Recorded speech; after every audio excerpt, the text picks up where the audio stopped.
Hi friends, this is Amanda Nardozzi. I am a tarot and oracle reader here on YouTube, and I wanted to talk today about pet mediumship. I have been MIA for a little bit.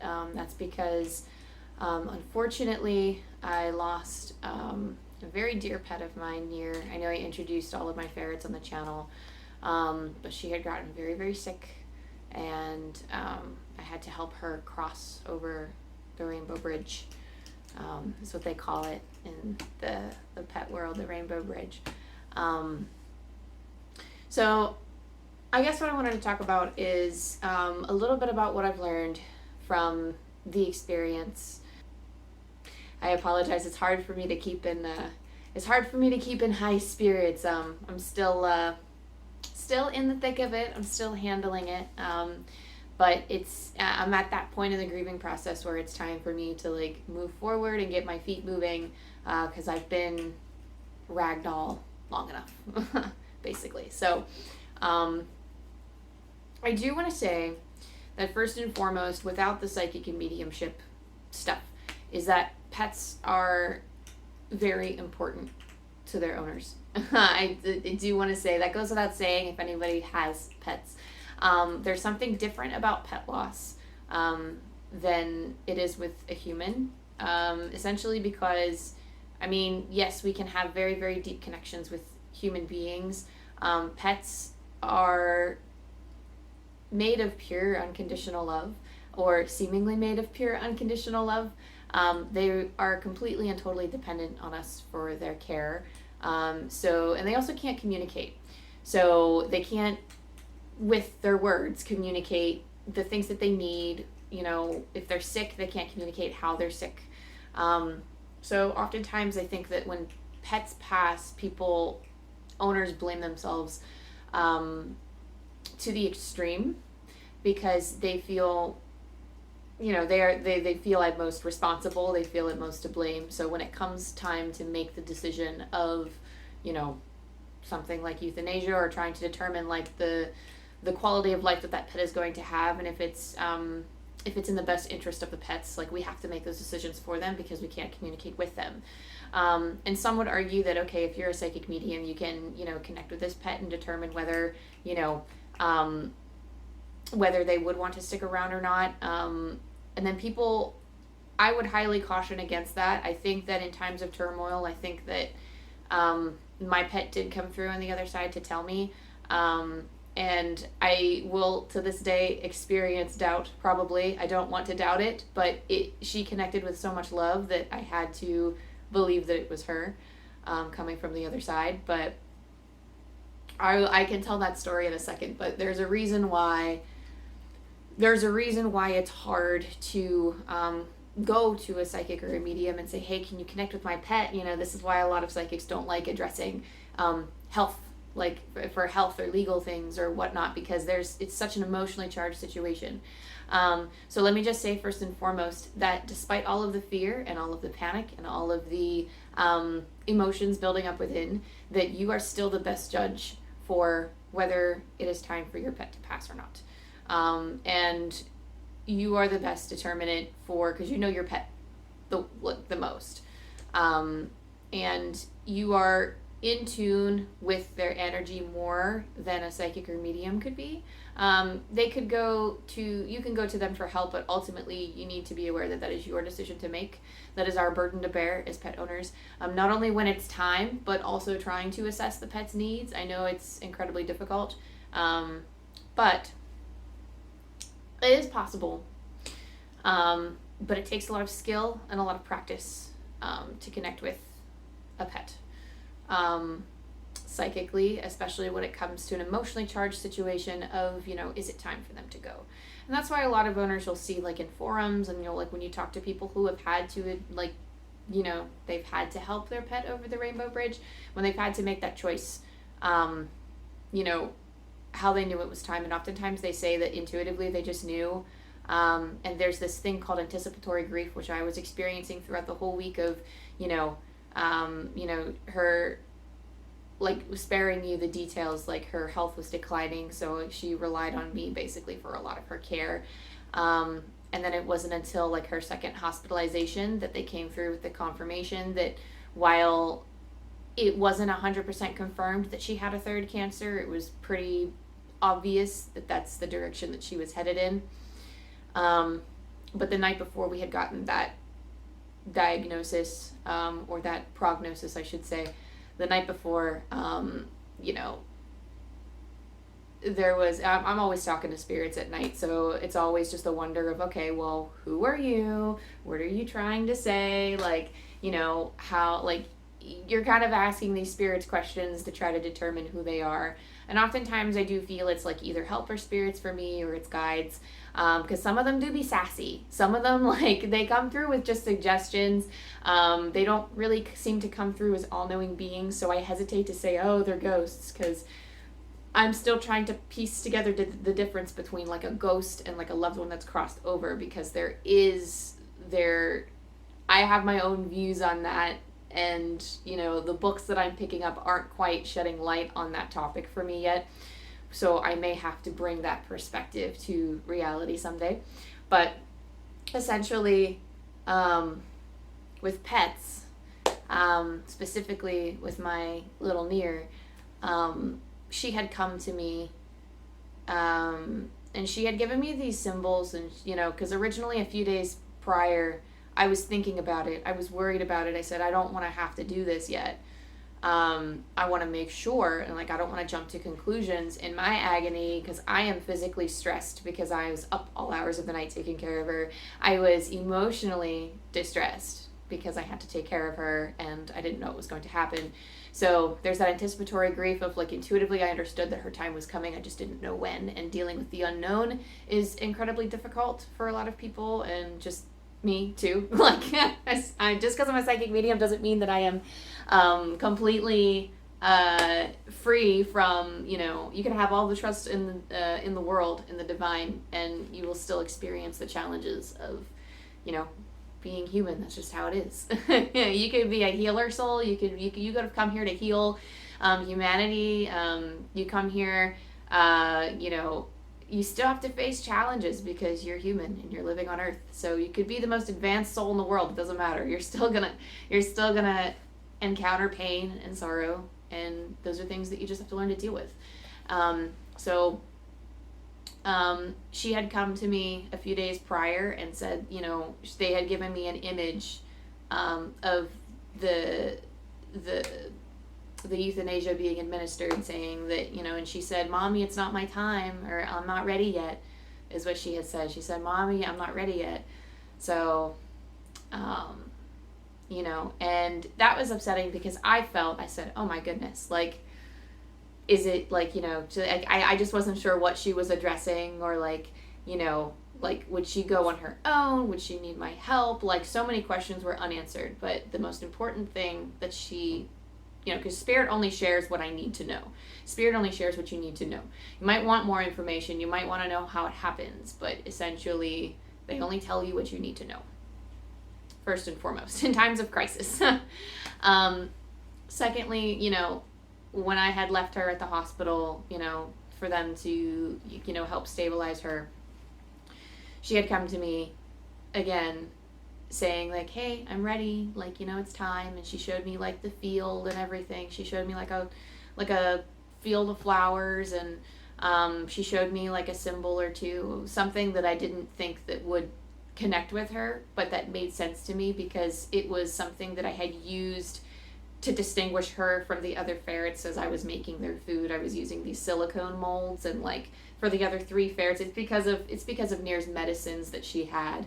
I had to make her little soup thing a little differently, so I had to put hers in a different mold to, like, you know, ice over and store in the freezer and such. So she had used that as a symbol, and I never would have thought that would have been a symbol. I thought it would be like her favorite toy or like one of her favorite games, but that's what she used, and that's how I knew, you know. And I mean, she connected with so much love because I had asked her. I had tried calling in her higher soul. So pets have, I'm sorry, this video is a mess, but I'm going to try to, like, walk through the experience and, like, what I learned. But essentially, pets have what they call like a higher soul. So, as all people do, we have our higher selves. There's a higher soul. There's like the greater soul that is helping send us intuitive information so that we can navigate this world around us. And I connected with that soul, and I had asked her, are you ready to go? Like, which, you know, should I keep putting in, like, you know, the money? Should I keep pushing this further? Because it seemed like she was getting worse. Like, she was being she was stable, but like the more that was being tested on her, the more that it was revealed that, you know, she was not, you know, and nothing was definitive. So that's what was really hard, you know. But she had said, you know, it's time. And I was wrestling with the decision, you know. I tried to fight back on it a little, and I was like, oh, but, and then I heard like another guide come in and say, you asked for Nir's decision, respect it. So I still wrestled with it all morning because I thought, oh, like, there's gotta be some other way. Like, you know, we always try to make it work, but, we always try to keep our pets around a little longer, but ultimately I decided that it was not, in her best interest. She wasn't really holding down food very well. She wasn't really playing. It was such a quick decline over a week. So literally I would give her food and then it would just go right through her the next minute. So I knew that she wasn't absorbing the nutrients that she needed. So I had finally made the decision, and I had called in the morning, and then I had said, you know, I think it's time. So they had halted all of their tests. They said, we did do the ultrasound, but we did not send it off to radiology. We did not do any of the blood work and everything, because all that other stuff was unimportant. But she said, you know, my vet said, okay, well, I do have some people who know their way around ultrasounds on staff, and it does not look good. Like, her whole body was just riddled with like enlarged lymph nodes. And that's just one of the unfortunate things about having ferrets, is that especially in the States, because of like the breeding practices, a lot of ferrets tend to get sick very early on in life. So oftentimes, like in the UK and the other side of the world, like in Europe and stuff, they have a little bit better practices. So like their ferrets tend to be bigger and fluffier and a lot more healthy. They also tend to get fed raw diets more frequently, which is oftentimes a lot better for them. But, you know, these little guys, you know, that's just, it's just a harsh reality that, like, you know, they should be living from 6 to 10, but oftentimes ferrets get as sick as 3 to 4 years old. Nir has always been very sick with her tummy, so she was almost 6. She actually would have turned 6 yesterday. So she was up there. She was an old ferret. 7 to 8 is considered very old, and then I would say 8 to 9 is considered very old. 5 or 6 is old.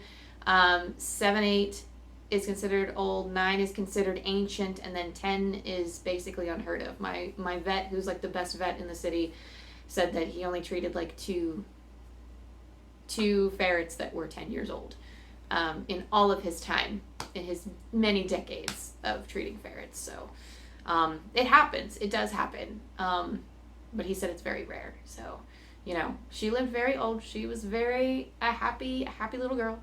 But when I had called at the right time, because if I would have let them, you know, I mean, I hate to say it, but I mean, like, the vet was extremely expensive. So when I called and, you know, they had said her ultrasound looked bad, all of the other tests would have meant nothing, because that ultrasound was what really mattered. And then all of those other tests would have added so much onto the vet bill. And interestingly enough, my friend that helped me with my spiritual awakening had come through later that night after I had made the decision. And he had given me, again, it was interesting, because I feel like I'm visited by people on the other side often, but when they prove to me, like when they give me these symbols, and I'm like, oh, okay, like, it just, you know, they connect with love, and then they give me the symbols, and then I say, okay, like, this must be them. Because there's always doubt from my end, just because I hear so much, and a lot of times I can get more into this in a different video, but oftentimes as a psychic, if you generate a lot of energy around fear, then typically you see a lot of fear, or you attract a lot of fear-like energy, which is, people often say like, oh, this is why you need protection and all this other stuff, and that is very true that you do. But obviously, when I'm tending so much to the world, my reality, it's hard to keep up with spiritual practices sometimes, just because, when you're settling in your grief like I am, or if you're stressed out of your mind and you're running around at different jobs or anything like that, it's just very hard to connect with the spiritual sometimes when we're so neck deep in the physical. So it's understandable. But you also, I think being a medium, it is important to know too, when you are psychically or spiritually attacked or whatever, or when you see something in the spiritual that you don't like, it's important to know how to handle it. Specifically, I wouldn't say like I'm completely numb to it, but oftentimes I just acknowledge that it exists and I'm like, okay, you can be on your way now, and basically treat it like an intrusive thought that you don't want, because that's just what it is. That's oftentimes what a lot of people are like. A lot of people who are not spiritual aware, their thoughts and their thought energy, like a lot of people are probably walking around here psychic and they don't even know it. These random thoughts, like, yes, it could be you, but there are spiritual influences that are very subtle that these people aren't understanding. Like, their guides are influencing them every day to still live their best life, despite the fact that they are not spiritually in tune, because we are all spiritual beings here to learn. So thoughts have power, but only if you turn your attention to it and you give it that power. So oftentimes as psychic medium, it's very hard because we tend to, when people are just starting out, they tend to want to put importance on every single little thing that they hear, that they see, anything with their spiritual senses. They really try to attach importance to it when you're just giving this thing power, and, you just have to work towards making the communication more clear. That's all. But I can't remember if I finished this thought or not, but my friend had come through that night after I had let Nir go, and he had said something about the ultrasound, and then he said, like, that was me, like, he's like was kind of moving things around so that I wouldn't have to spend as much. In life, he was also someone who struggled a lot with money, so he was helping me kind of with my finances, and he's always like in the background, like doing stuff, just like all of the rest of my spiritual team, like my loved ones on the other side. Like, my grandmother is concerned with love a lot, so she's always like that, like in real life, so she'll come through like that sometimes. Always with like the family advice too. She comes through advising about family things because she was big on family, and she always wanted to play matchmaker with her grandchildren. So, but so something that I have learned, specifically about pets, is that, and it's just so synchronistically aligned. Like, I'm off work for a while till the school year starts up again. So the fact that I'm able to be here with my ferrets, I feel very blessed. Because some of them just completely stopped eating. Ferrets bond very closely to their litter mates. And Arya and Nir were like this. So Arya and Coda just completely stopped eating. I had to hand feed them, and after a few days they were okay. I was able to try to get a full night's sleep. My circadian rhythm's a little messed up, so I'm trying to, get with that. But basically, a week prior, I had connected with, just for practice, I'm a part of like a few practice groups on Facebook, and someone was offering pet psychic readings, and after Nir's first hospitalization, I didn't want to know about health-wise because I just felt like that was crossing a line, kind of, because that's what a lot of people, they say, I won't answer health, I won't answer legal, I won't answer, babies, there's just a lot of, because people tend to trust psychics more than their own intuition, and I think that's the most dangerous thing. You can always go to a psychic or a medium for, advice and for solace to bring healing. But when it comes to actually making your own decisions, going to another psychic, you should use them for inspiration. It's just hard to, they're supposed to help bring awareness to something. They're not supposed to make the decision for you. And I think a lot of people get that line blurred and confused, because when we are at our lowest, that's when we need to seek support. And people put all of their trust sometimes.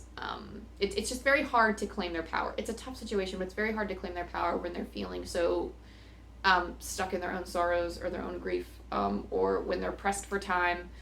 So I understand, because I've been there, and I had the whole journey throughout my spiritual awakening. It was several months where I was just constantly listening to spirit, and it was the worst 3 to 4 months of my life. So again, I'm writing a book about that, so it'll come out. But essentially, with the pet psychic, she was just looking to practice. I was the first time out of the group, and I felt so blessed to be able to connect with her on that and to be the first. It felt like it was an honor, the first outside of her practice group. And she had actually, from what she was sharing with me, every pet has a higher soul, just like people have higher selves. And how pet mediumship, or how pet psychic would work, is that there was a structure to her reading. So she would connect with the pet and she would say, okay, what do you look like, what's your personality like, so then tell us all about you. Okay, and then it would be, tell us all about your owner, what you feel about your owner. And then it would be okay, what is the higher, what is the purpose, your purpose in this person's life, what are you meant to teach them, and all this other stuff. And I think there are many different views as to pets. Do they have spirit guides? Are they here? It feels kind of selfish, or self-centered, I guess, to think that pets are here for us to learn, and not the other way around. But I wouldn't say that I know for sure, because this is all very new to me. I'm more for I most of my studies have been just in full-on mediumship, so not pet mediumship, human mediumship I was studying, not pet mediumship. So this is very new. We'll come at you with more details probably in a more structured video once I read some more resource materials and I understand it a lot better. I know that typically animals choose when they go to the other side. Yes, they could have human caretakers, but oftentimes they like to go to places where they have other animals of their kind. So when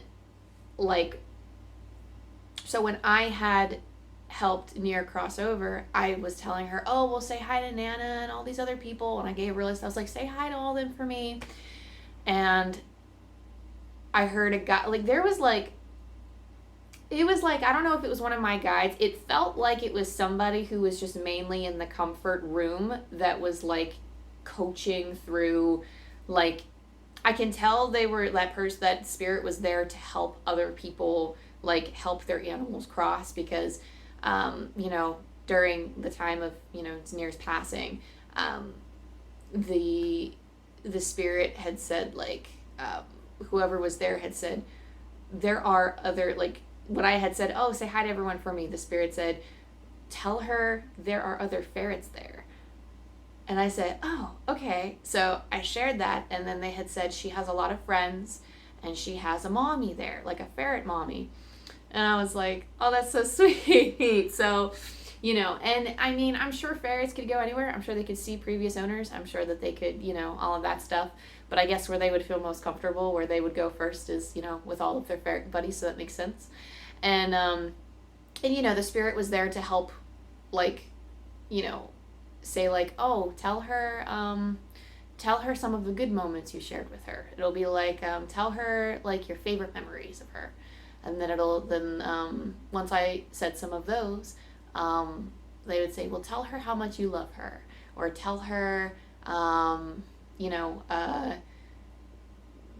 give her reassurance and tell her it's okay to leave.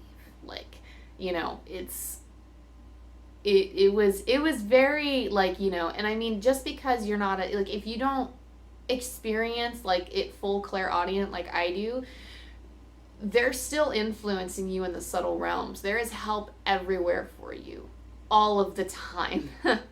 And when I was leaving the hospital, because I had brought all of my ferrets in to say goodbye so that the transition would be easier for them, so that they could understand. And as I was leaving out the lobby, I just kept hearing spirits coming from all different angles, because the lobby was full of people and their pets. And I just kept hearing, I'm sorry for your loss. I'm sorry. They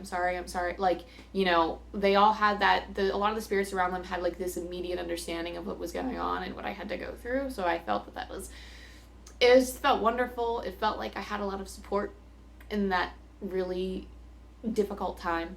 But to prevent this video from being too long, I do want to say that, there was a lot to be learned here. There was a pet group, or there was a, the psychic group that I was a part of, that I had, somebody was struggling with their pet, and they had died suddenly. So, curious, because it was a practice group, and I know a lot of mediums have these rules about, not wanting to connect to people or animals, like, until it's been a whole 6 months, until you've been past the grieving process. And this person was just so struck with grief about, the fact that they've only had this puppy for, several months, and then the puppy got taken from them, and like very suddenly and very tragically. And while I didn't get any identifying information, all I had gotten was that, mommy is confused, but, tell them that, like, I have, like, I'm with other dogs, like, and whatever the case may be, I had shared the little things that I had gathered from this spirit, because I also heard someone say in the background, because I wasn't, like, the greatest at it, I heard someone say in the background, oh, maybe somebody else could connect better. But it wasn't in terms of like oh, you suck at this. It was like a very gentle, like, oh, maybe somebody else can like step in and, like help it be a more full message. So it does take practice, because you are engaging with the subtle that you're not normally engaging with. And oftentimes our minds are running a mile a minute, so it is very hard to connect with, to like what, like a lot of people don't even realize what subtle awareness am I even reaching for, because it's so subtle. Some people don't even, they live their whole lives without realizing that it's there. So, but anywho, so that's why I say that, oftentimes it seems like animals, and especially from like my research and like the little research that I have done, it seems like, yes, sometimes they have caretakers, and sometimes they'll say, oh, I'm with other dogs, I'm with other cats, I'm living the dream, blah, blah, blah, like, and they'll go, it's okay, I'm here. Like, oftentimes, especially when animals just pass, the energy feels very strong with their owners. So as the grief subsides, the animal, like, is still there. The animal will always be there with them, a part of them, but there's like a stronger energetic presence of them there. Their energetic signature is strong, and their influence on their owners is strong, because they want to help them with the grieving process. It's almost like I'm like, even now, Spirit is talking to me saying aid. They want to aid in the grieving process. So, and I mean, despite all of the doubt, I don't think, every time I ask Spirit, did I make the right decision? Did I make the right decision? They would tell me, focus on Arya, because Arya was like this with Nir, and super close. So, they don't ever reassure me that I made the right choice. And that is because they know that I know I made the right choice. And these last few days, I've just been like, it's one of those things where, like, Spirit's not going to tell you something that you already know, which makes it difficult. My guides tend to be, I've been told by one of my spiritual teachers, that my guides tend to be a little tough on me. I often, just because I have, like, the ability to connect with Spirit, and, like, everybody does, but because I'm, like, I'm constantly hearing them all the time and every day, and I just, like, it's not something to be abused, I guess. Like, they'll let me know when I'm, like, relying too much on their guidance, because oftentimes I'll connect and I'll hear someone say, actually, she's one of my main guides. She'll say, I don't really think you need help. And I'm like, I just want confirmation. They're like, you really don't need it from us. Like, so, but anyway, that's what's been going on. I am going to be posting a few videos and getting back to working on my website, because I missed you guys. I miss doing readings. I miss channeling for people. And it's just offers such a great pick-me-up in this time. But for anybody who is dealing with any type of, just anybody who's had to make this type of decision before. Anybody who's lost pets, they're very dear, close members of the family. My heart goes out to you, sending my Reiki magic your way, all of my love, all of my light, sending it your way. If you are going through this now, know that you can do it. Know that it's going to be okay, and that if it comes down to it, you have to make a choice. You will make the right choice. But I have to, when you're in the aftermath, a lot of people don't know how to deal with that. If you don't have access to pet loss support groups, or if you don't have access to mental health, like in terms of like therapy and such, you have to, I wouldn't say be hard on yourself, but you have to actively make the choice. That when these thoughts do come up, that you turn away from them and say, that is not my truth. Like, you have to choose to say, I made the right choice. You have to choose to believe that you did what you had to do at the time with the information that you had. So offer yourself forgiveness, offer yourself grace. I know that was a card that I pulled for my angel deck a few days after, it was the forgiveness and understanding card. So forgiving yourself, and taking that lesson forward with you, to help with your other pets, to help, because my guides have been saying, like, you are stronger now.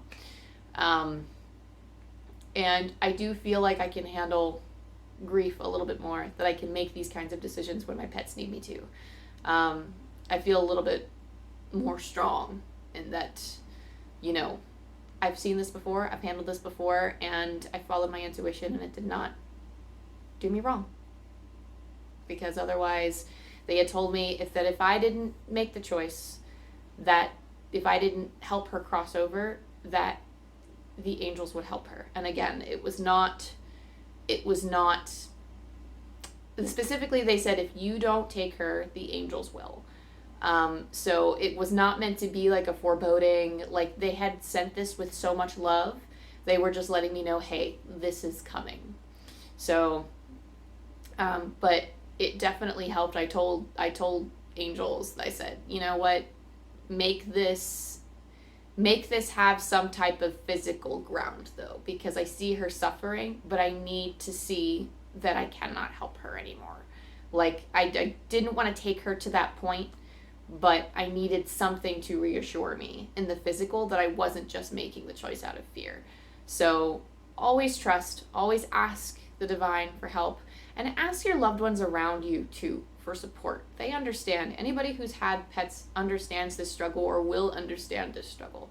So even if it's like just pet loss in general, it doesn't even have to be actively making the choice.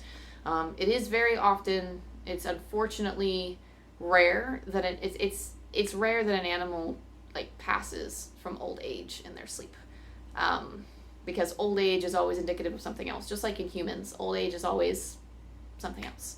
So it's tough, but you can do this. I can do this. Thank you for tuning in. Thank you for catching up with me. I love you, I love you, I love you, and I will see you next time. If you have any questions about anything, definitely leave a comment down below, and I will do my best to answer them. This is a new topic. This is an interesting new topic. I probably won't dive too much into it, but since my channel used to be called wishkotheferret, I spread my love of my ferrets all of the time, and I mean, there's just such a big part of my life. So I thought you should know, and I thought I should bring my experience to the table so that it can help somebody else who would need it. Okay, so I love you, I love you, I love you, and I will see you next time. Bye.